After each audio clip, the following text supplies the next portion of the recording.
ದಿನೇ ದಿನೇ ತಾರಕಕ್ಕೇರ್ತಾ ಇದೆ ಡಿಸಿಸಿ ಬ್ಯಾಂಕ್ ಚುನಾವಣೆಯ ಫೈಟ್. ರಮೇಶ್ ಕತ್ತಿಗೆ ಬಾಲಚಂದ್ರ ಜಾರಕಿಹೊಳಿ ಮತ್ತೆ ಎಚ್ಚರಿಕೆ ಕೊಟ್ಟಿದ್ದಾರೆ. ಹುಕ್ಕೇರಿ ಸೋಲಿನ ಸೇಡು ತೀರಿಸಿಕೊಳ್ಳಲು ಜಾರಕಿಹೊಳಿ ಬ್ರದರ್ಸ್ ಪಣ ತೊಟ್ಟಿದ್ದಾರೆ. ಇಲ್ಲಿ ಏನಾದರೂ ಮಾಡಿ ಆ ಸೋಲಿಗೆ ನಾವು ಪ್ರತೀಕಾರ ತೀರಿಸಿಕೊಳ್ಳಬೇಕು ಅಂತೇಳಿ ಕೆಲವು ಮತಕ್ಷೇತ್ರಗಳಲ್ಲಿ ಜಿದ್ದಾಜಿದ್ದಿನ ಚುನಾವಣೆ ನಡೆಯುತ್ತೆ. ಇದರಲ್ಲಿ ಕೆಲವು ಅವಿರೋಧ ಆಯ್ಕೆ ಆಗಲಿವೆ. ರಾಜಕಾರಣದಲ್ಲಿ ಯಾರಿಗೂ ಕೂಡ ವೈಯಕ್ತಿಕ ಟೀಕೆ ಮಾಡಬಾರದು. ರಮೇಶ್ ಕತ್ತಿ ಟೀಕೆಗೆ ದೀಪಾವಳಿ ಬಳಿಕ ಉತ್ತರ ಕೊಡ್ತೀವಿ. ಇತಿಮಿತಿಯಲ್ಲಿ ಇದ್ದುಕೊಂಡು ಭಾಷಣ ಶಬ್ದ ಬಳಸಬೇಕಾಗತ್ತೆ. 25 ವರ್ಷಗಳಿಂದ ಲಿಂಗಾಯತ ವಿರೋಧಿ ಅಸ್ತ್ರವನ್ನು ಪ್ರಯೋಗ ಮಾಡ್ತಾ ಇದ್ದಾರೆ. ನಾವು ಬೇಕಾದಾಗ ಬೇರೆ, ಬೇಡವಾದಾಗ ಲಿಂಗಾಯತ ವಿರೋಧಿ ಅಂತ ಹೇಳ್ತಾರೆ ಇವರು. ಕತ್ತಿ ಹಾಗೂ ಜಾರಕಿಹೊಳಿ ಕುಟುಂಬದ ಮಧ್ಯದಲ್ಲಿ ಇನ್ನೆಂದೂ ರಾಜಿ ಆಗೋಕ್ಕೆ ಸಾಧ್ಯನೇ ಇಲ್ಲ ಅಂತ ಹೇಳಿದ್ದಾರೆ. ಒಂದು ಕಡೆ ಹಿಡಿಯಲ್ಲ, ಒಂದು ಕಡೆ ಜಿದ್ದಾಜಿದ್ದಿ ಚುನಾವಣೆ ಆಗ್ಬೋದು, ಕೆಲವೊಂದು ಕಡೆ ನಾಮಕೆ ವಾಸ್ತೆ ಚುನಾವಣೆ ಆಗ್ಬೋದು. ಕೆಲವೊಂದು ಜನ ಅನ್ಬೋದು ಅನ್ನಪೋಸ್ ಮಾಡೋಕ್ಕೆ ಬಿಡ್ದ ಇಲೆಕ್ಷನ್ ಮಾಡಿಸೋಣ ಅಂತೇಳಿ ಇಲೆಕ್ಷನ್ ಮಾಡಿಸ್ಬೋದು. ಅವಾಗ ನಾಮಕೆ ವಾಸ್ತೆ ಇಲೆಕ್ಷನ್ ಒಂದು ಕಡೆ ಜಿದ್ದಾಜಿದ್ದಿ ಆಗ್ತೈತ್ರಿ. ಬಟ್ ಎಲ್ಲ ಈ ಒಂದು ಚುನಾವಣೆ ಜಾರಕಿಹೊಳಿ ವರ್ಸಸ್ ಕತ್ತಿ ಕುಟುಂಬದ ನಡುವಿನ ಮತ್ತೊಂದು ಸುತ್ತಿನ ಫೈಟ್ ಅಂತೇಳಿ ನಾವೆಲ್ಲರೂ ಕೂಡಿ ಕಾನೂನು ಹೋರಾಟ ಮಾಡಿ ನಮಗೂ ಅವಕಾಶ ಐತ್ರಿ. ಅದನ್ನ ನಿಮಗೆ ಒಂಥರ ಆಮ್ಯಾಗ ದೀಪಾವಳಿ ಆದ ನಂತರ ಎಲ್ಲ ಬ್ರೇಕಿಂಗ್ ನ್ಯೂಸ್ ಕೊಡ್ತೀವಿ.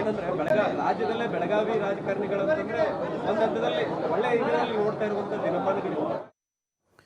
ಬೆಳಗಾವಿಯಲ್ಲಿ ರಂಗೇರ್ತಾ ಇದೆ ಡಿಸಿಸಿ ಬ್ಯಾಂಕ್ನ ಚುನಾವಣೆ. ಶಾಸಕ ಲಕ್ಷ್ಮಣ ಸವದಿ, ಶಾಸಕ ರಾಜು ಕಾಗೆಗೆ ಶಕ್ತಿ ಪ್ರದರ್ಶನದ ಸಮಯ ಇದು. ಡಿಸಿಸಿ ಬ್ಯಾಂಕ್ ಕಚೇರಿಯಲ್ಲಿ ನಾಮಪತ್ರವನ್ನು ಸಲ್ಲಿಸಿದ್ದಾರೆ ಲೀಡರ್ಸ್. ಅಥಣಿ ತಾಲೂಕಿನಿಂದ ಲಕ್ಷ್ಮಣ ಸವದಿ ನಾಮಪತ್ರವನ್ನು ಹಾಕಿದ್ದಾರೆ. ಕಾಗವಾಡ ತಾಲೂಕಿನಿಂದ ರಾಜು ಕಾಗೆ ನಾಮಪತ್ರವನ್ನು ಹಾಕಿದ್ದಾರೆ. ಇಬ್ಬರ ವಿರುದ್ಧವಾಗಿ ಅಭ್ಯರ್ಥಿ ಹಾಕಿರೋದು ರಮೇಶ್ ಜಾರಕಿಹೊಳಿ. ಸವದಿ, ರಾಜು ಕಾಗೆಯನ್ನು ಸೋಲಿಸಬೇಕು ಅಂತ ಹೇಳಿ ರಮೇಶ್ ಜಾರಕಿಹೊಳಿ ಒಂದು ಕಡೆ ತಂತ್ರವನ್ನು ಹೆಣೆದಿದ್ದಾರೆ.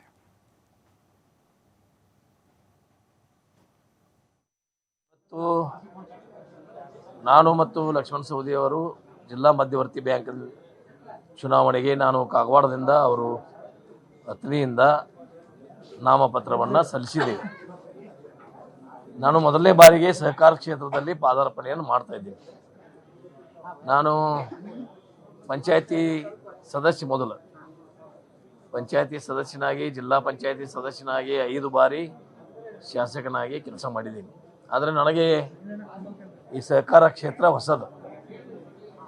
ಯಾಕೆ ನಾವು ಬಂದಿರಕ್ಕಿಲ್ಲ ಅಂದ್ರೆ, ಬೆಳಗಾವಿ ಡಿಸಿಸಿ ಬ್ಯಾಂಕ್ ಚುನಾವಣಾ ಕಾವು ಜೋರಾಗಿದೆ. ನಾಮಪತ್ರವನ್ನು ಸಲ್ಲಿಸಿ ಆದ ನಂತರದಲ್ಲಿ ಶಾಸಕ ಲಕ್ಷ್ಮಣ ಸವದಿ ಪ್ರತಿಕ್ರಿಯೆ ಕೊಟ್ಟಿದ್ದಾರೆ.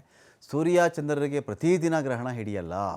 1995ರಲ್ಲಿ ನನ್ನ ಡಿಸಿಸಿ ಬ್ಯಾಂಕ್ಗೆ ಕಳಿಸಲು ರಾಜು ಕಾಗೆ ಬಹಳ ಮುಖ್ಯ ಆದರು. ರಾಜು ಕಾಗೆ ಹಾಗೂ ನನ್ನನ್ನು ಆ ಭಾಗದಲ್ಲಿ ಜೋಡೆತ್ತು ಅಂತಲೇ ಕರೀತಾರೆ.